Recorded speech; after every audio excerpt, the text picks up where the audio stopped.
நம்ம நிறைய பேர் கேட்டிருப்பீங்க அந்த பாடலோடைய ஃபர்ஸ்ட் இது அற்றை திங்கள் அவ்வள் நிலவில் அப்படின்னு ஒரு பாடல் வரும் பார்த்திருக்கீங்களா? நறுமுகை அந்த படத்தில் அதுதான் பொய்.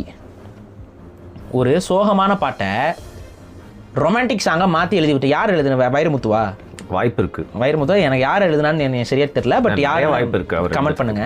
இது பாரி மகளிர் பாடுற பாடல், அங்கவை சங்கவை பாடுற பாடல். இந்த பாட்டை எடுத்து ரொமான்டிக் சாங்காக மாற்றி வச்சா எரிச்சல் வருமா?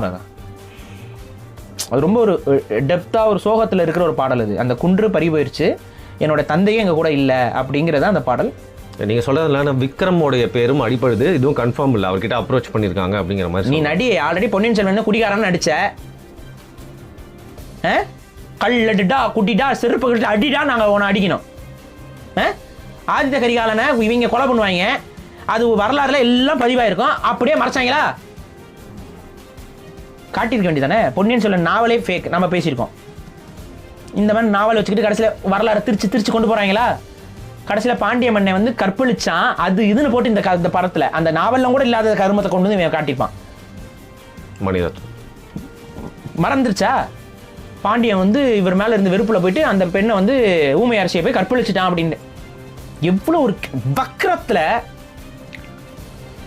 தமிழர் மன்னர்கள் மீது அசிங்கமாக கதைகளை புனைவுகள் எழுதிட்டு கேட்டால் புனைவு.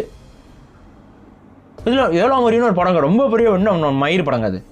அதுலேயும் அதே கருமம் தான். அசிங்கம், மூத்திரத்தை குடிக்கிற மாதிரி, நரபலி கொடுக்குற மாதிரி, ரத்தத்தை குடிக்கிற மாதிரி, பச்சை மாமிசத்தை சாப்பிட்ற மாதிரி. அது 2வது பாகம் எடுக்க போறாராம் அவரு. நீ எடு, நீ மேல எடு. 1000 ஒருவன், சாரி 1000 ஒருவன், 7ஆம் வரியில் அது வேற கதை. 1000 ஒருவன் நீ எடு இனிமேது. அப்போ இனிமேது தமிழர்கள் இதை கண்காணிக்கணும். இவ்வளோ நாளாக நீங்கள் வந்து கூமுட்டத்தனமாக நம்ம சுற்றிக்கிட்டு இருந்தோம். எவன் படம் எடுத்தாலும் அது என்ன கதையாக இருந்தாலும் என்ன கருமாந்திரமாக இருந்தாலும் உட்காந்து இன்னைக்கு புலம்பிக்கிட்டு இருக்கோம். நம்மளை தப்பா சித்தரிச்சு படம் எடுத்திருக்காங்க, அதை தப்பா சித்தரிச்சு படம் எடுத்திருக்காங்க. அதனால நமக்கு பின்னாடி இதனால நமக்கு பின்னாடி ஏற்படுங்க.